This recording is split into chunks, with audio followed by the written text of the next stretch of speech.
quick disclaimer, I'm not going to talk about bridges as in the ones that we move assets from one bridge to the other.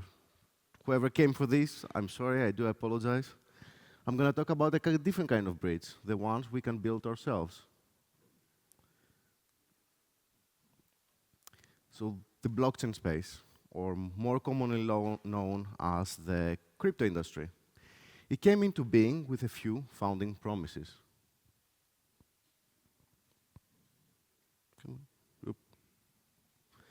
Censorship resistance, independence, ownership. A person born when the Bitcoin white paper was released would be attending high school today. Would they consider that these promises have been fully materialized? The first few cycles, the first few crypto cycles, we could call it a type of naive era. We had ICOs, we had NFTs, and we had the first few iterations of DeFi. Everything felt new and exciting, and all the potential applications seemed boundless. Without a doubt, that optimism was a result or a product of how little we knew and how much there was still to discover. As the cycles came and went, Ethereum's technical capabilities kept progressing, and the application space expanded. We had layer 2s, we had practically more advanced trading. However, with all of these new applications, the rugs, the scams, extreme financial engineering came into being. We could call this more like a Wild West era or the frontier era. Now, somewhere during the transition between these two periods, the naive and the frontier era,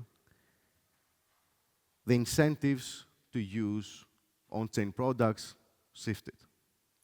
We required our users to take more and more risk. We had levered perpetuals.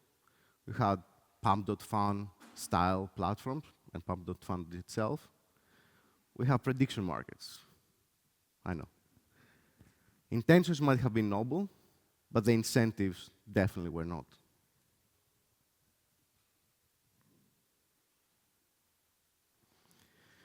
As a result, trust eroded. Many users either left or treat the space as a way to make a quick buck. Those who stayed, they have to dodge heists, scams, and MEV hedge funds. For many, the experience turned into a Souls-like PvP arena, where every signature could be an unexpected surprise. We talk about compounding effects in DeFi. The constant compounding effect has been the erosion of trust with our users. Death by 1,000 hacks. And we are talking about users that have gone through survival training.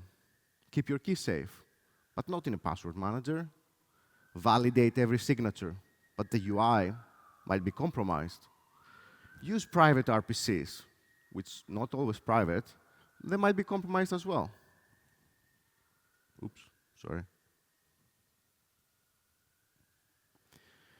It has been clear for some time now that we are at the beginning of a yet-to-be-named new era. It's a new cycle and an important inflection point.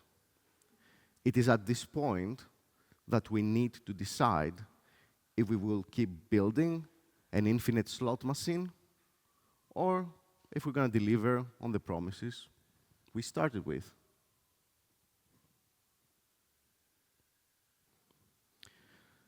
The last few years, a new narrative emerged: real-world assets. We figured that labeling them as real-world meant that we are not really operating in one. So tokenization became a popular term once more. It is a more descriptive term, a little bit less poetic. This real-world approach was also a first handshake of sorts with established financial institutions.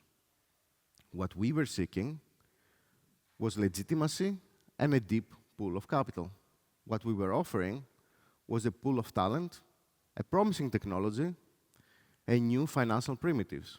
For example, perpetuals, perps, are practically contracts for difference, CFDs, without the need of a broker-dealer, an intermediary. That's revolutionary. Maybe this could be the future of finance. These are words that could have been spoken in the boardroom of an S&P 500. If that were true, they had to take a look. Why? Because it could either threaten their bottom line or worse. It could reinforce the bottom line of their competitors. For example, Goldman Sachs in 2017 and 2018 launched their trading desk. They abandoned it, and they relaunched it in 2021. I can tell you from experience, from my tenure there, during this time, the technology was not the problem, but it was the risk profile, the perceived risk. They came, they saw, they said, maybe later.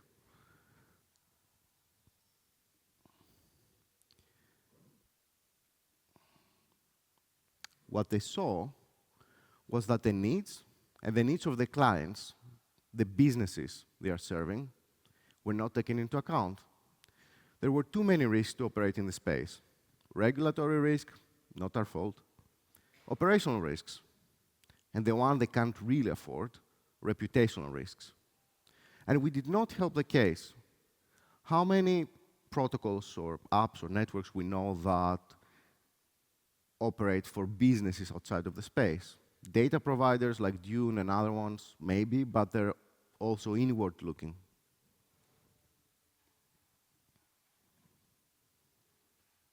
Come on. Institutions, financial ones more specifically, have a different set of metrics, or we could call them values. These are audit trails, selective disclosure, compliance. It is easy to dismiss this as some kind of totalitarian bureaucracy, could be. But for many businesses, these are existential. A fund cannot settle trades on infrastructure that signals its trades to their competitors. A merchant, a business, a small business, cannot disclose every invoice, every client relationship, just to use programmable money. And a regulated institution cannot tell its compliance office, it's decentralized, it's okay.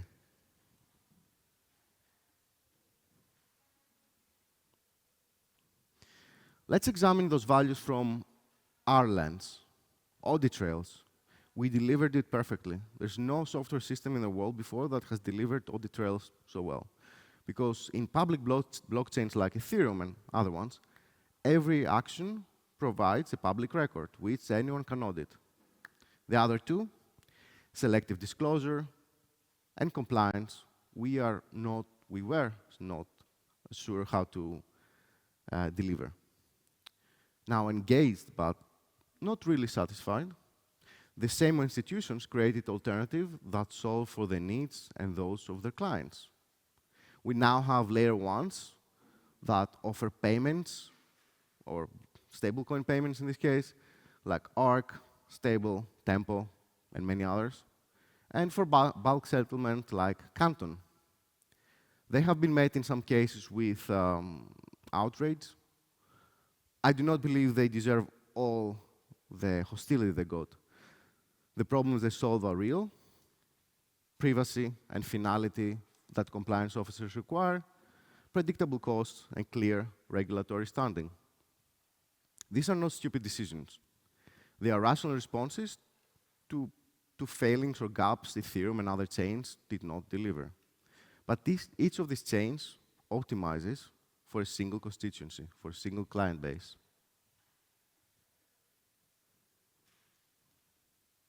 Okay, brace yourself. I'm about to make some historical analogies.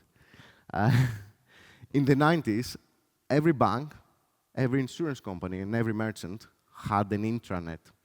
They were all good or excellent at solving their own specific problem, but none of them talked to each other, so the application space was very limited. Then the internet entered our lives and became the common highway or the common infrastructure between these companies and also ourselves.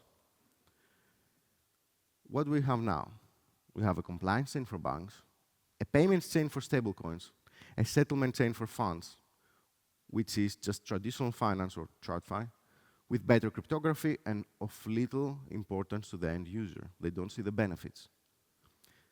The argument is not that institutions should not get what they need. They definitely should. The argument is if we build this on a shared substrate where settlement lives and audit trail interested parties or relevant parties can verify, or we will keep repeating the same mistakes for different user bases.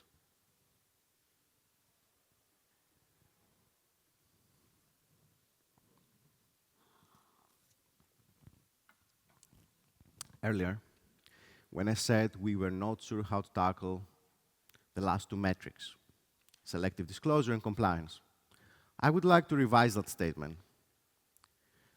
Advancements in cryptography and hardware make the first possible and the latter feasible.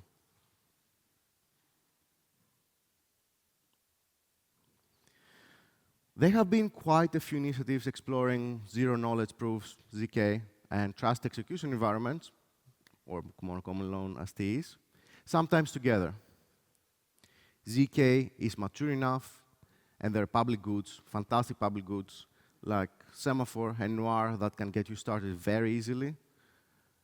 But more recently, there's new protocols that have brought fully homomorphic encryption, FHE, on-chain.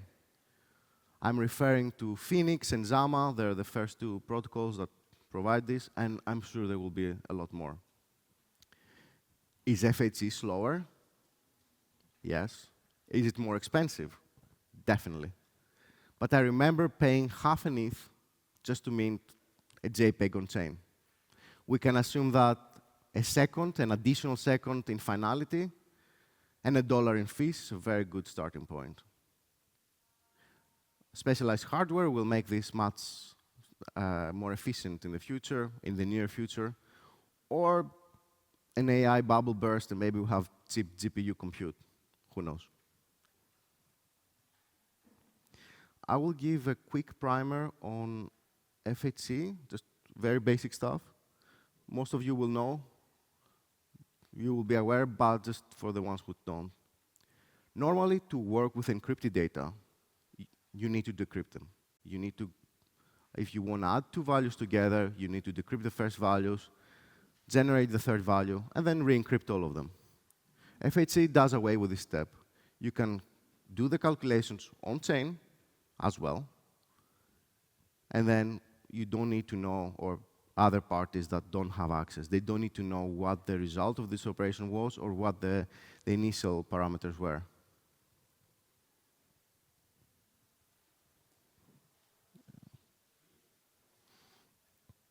So where does this leave us after what we just discussed? We have audit trails. We can have selective disclosure through ZK proofs, encrypted state, and access control lists, which controls who can see the encrypted state. What about compliance? This is where the next battleground is going to be. It can either be built by the financial institutions for themselves and make every other party, including you and me, an unwilling participant, or we can do it the Ethereum way. We can build systems that preserve confidentiality, respect user rights, and enforce obligations of the related parties. It has to be permissions by default. It can be permissioned where mandated, legally mandated, and we can always be trust minimized. Okay, so what about bridges? You came here to listen about bridges. Let's talk about gardens and islands first.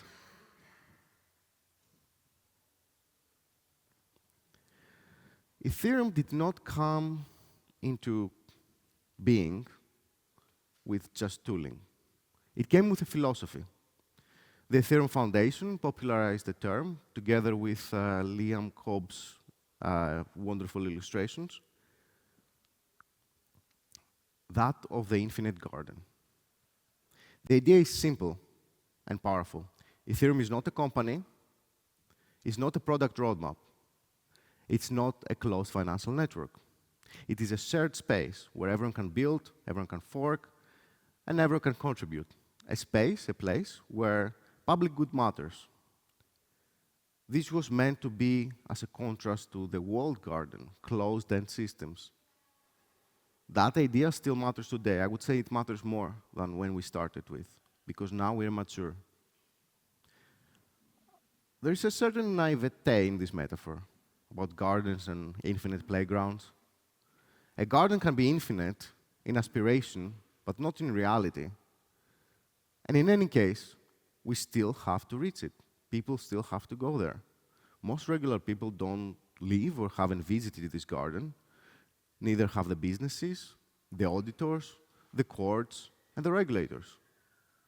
The infinite garden, in this case, starts looking more like an island, an isle, or a garden isle.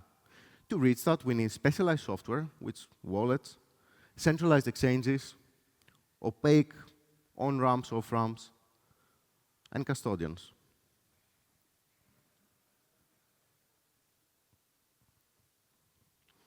I will make one last historic analogy, I promise. In the mid-18th century London, the main way to get to central London from the South Bank was by hiring a waterman. What were watermen? There were people with boats, boatmen, that would ferry you across for a fee, often in a very congested boat. Accidents would happen. This worked very well for the waterman, not so much for the common Londoner. Capacity was limited. Prices were set by the cartel of watermen, which there was one.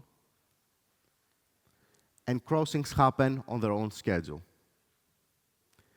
To the vocal protest of them, Westminster Bridge was built for everyone, and then every Londoner could access central London with their own volition, with their own choice, which is a sort of freedom. Following this metaphor, Ethereum today is where London was then. The on-ramps, the centralized exchanges, custodians, purpose-built permissioned networks, or permissionless, are our own kind of watermen. We have the tools, we have the technology. The question is if we're going to keep building faster boats, or are we going to connect our garden island to this real world. Allow me to close with this statement. Software, as a technology, was promised, and in some cases has been, as a tool that will help us liberate ourselves and our society, as a way to connect each other regardless of distance or language, and as a way to expand our knowledge and expose ourselves to different perspectives.